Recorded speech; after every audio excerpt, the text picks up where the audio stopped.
start with an enormous audience overnight, but that just plugging away week after week, you'll see the gain slowly over time. Right, a lot of it was the regularity of the podcast, right? We found that when we would skip even a week, the listenership would go down, right?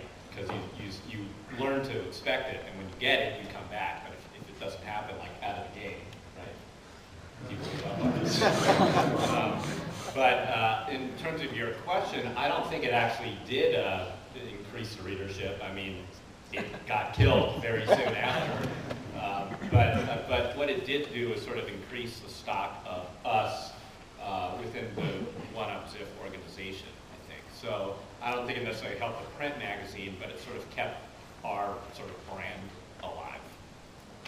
You talked a little bit about about how effective it is. I had spent over half my life producing audio programs, and I can tell you right now that whether it was radio when I was doing broadcast or now when I'm doing what I'm doing now, is that we're at a sea change now. Every single person in this room has some form of portable audio device that can take my show with them, or take any of these great shows with them. And that is what really has propelled this into such an effective medium. You're sitting there on the bus, on the plane, wherever you are, you've got your headphones on, and you're hearing, I would have loved to hear that Ratchet Clank thing, by the way, that's hysterical. You're hearing each one of the stories, and you're hearing our stories tell, so there's nothing more emotional than the audio you hear in your headset when you're by yourself and you hear the audio of our voices.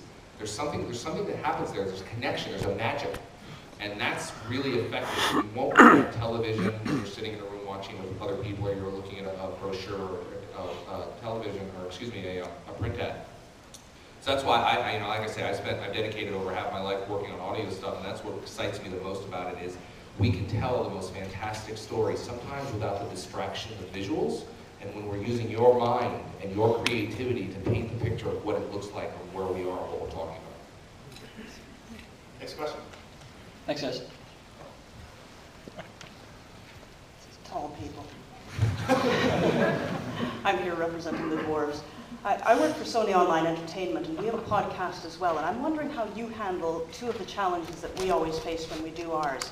And one is, how much time do each of you devote to post-production? Because it's very important to keep the material fresh and timely, and if you spend too long on it, it's dull, stale, and old news. The second part is, does your material have to be reviewed or approved by anybody higher up in the company? Oh my God, it was Tell me, I need to know. Disaster. Like the first 3 or 4 full-moon shows, we went through like 4 approval passes on it, and they were like cutting stuff and changing things constantly, and I wanted to tear my hair out after I put like 40 hours into one like 70-minute podcast. And after kind of those first few ones where we got the trust of people, hey, we're not gonna fuck this up too bad, it just went away. Like I probably spend, if the show's 2 hours, I probably spend 4 hours working on it later. Like, that's my rough rule of thumb. About twice as long as the show is what you need to produce it. And that includes probably putting it up on the website too. So generally, if we're doing a 2-hour show during the course of 2 or 3 days at the office, we can have it up, on the Thursday or Friday of that week.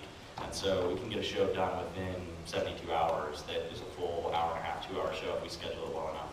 And there's nothing crazy going on. I'm actually in the office. But I think approvals is just gaining that trust. No one wants to listen to a 2-hour podcast every week to approve it.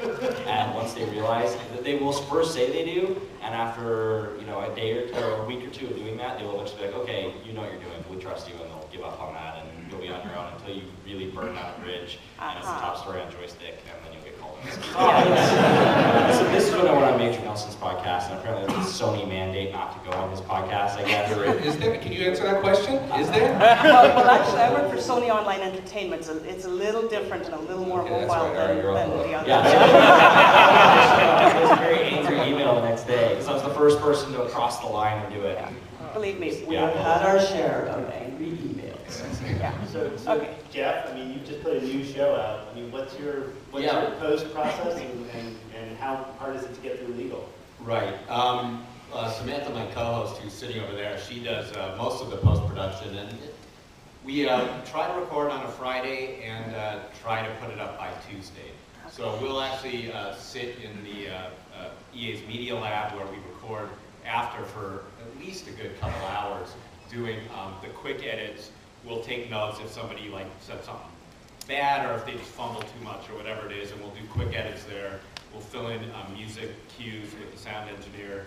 I don't know, how many hours do you think? I'd say no more than the length of the podcast plus maybe 30 minutes for posting. Yeah, so Nice. for 2 or 3 hours maybe of post-production. And in terms of approval, so far, we're basically flying under the radar. So they're leaving us alone, and I think it's, That will change. yeah, the good thing about a big company, I think most people don't even know there is a podcast. In fact, that's the question that annoys me the most when people run into me on the campus. It's like, you should do a podcast. Thanks very much, guys. But there was one case where one particular studio came on and they wanted to kind of dictate what we were going to talk about, and they wanted like a final cut on it after we were done. And I actually put my foot down and I said no, like then we won't do it because then you can go do your own podcast.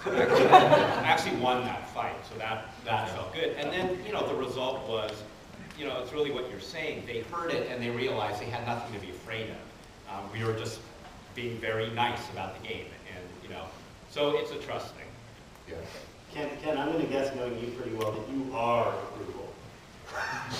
Yeah, I mean, but honestly, the show is, the biggest change we had is the first episode. The first episode was an hour long, and we didn't really have a format. And I remember we listened to it and we said, let's make this half an hour, and what I told Shawn actually, I want to hear more of your voice. I want this to be more of your show. Because it was mostly just interviews with people in the company in the first pass. Which is hard though, because it's like I mean, stepping into that role, it's like I'm going to be the producer on this thing rather than use it as like my own show. It's like there's so many people. Like I say this sincerely. A couple guys over here, I heard Scott and Nate. Incredibly funny people. It's remarkable insight. It's like I want this to be a show about everyone else. So that's. Yeah, but I think having half an hour long, also being formatted we're not just people talking. We're actually a produced show, which is a little different. I don't mean that your shows aren't produced, but we have like themes and a topic. I mean, it's really. We're looking a lot from a sort of NPR and how they structure their shows, which is different for the game space, but not really different for radio. I think that gives us a little different approach and makes it's a lot more editing. A lot more work to do with Jim. How long you guys been post process?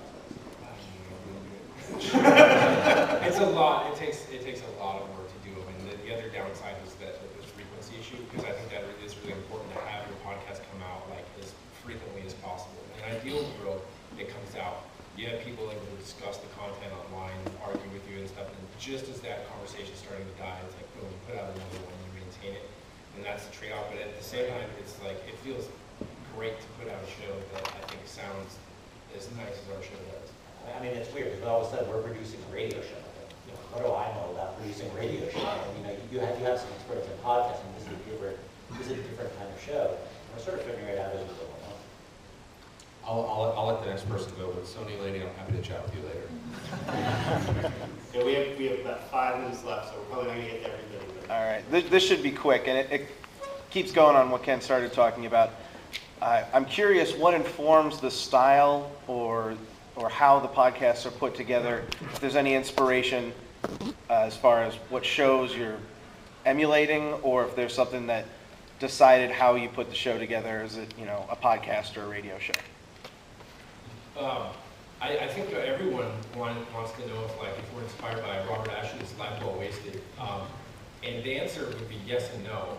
I think when we kept hearing that, I think it was probably the most frustrating for Jim Roddy, the audio producer on the show, because he's a guy who's been listening to NPR all this time.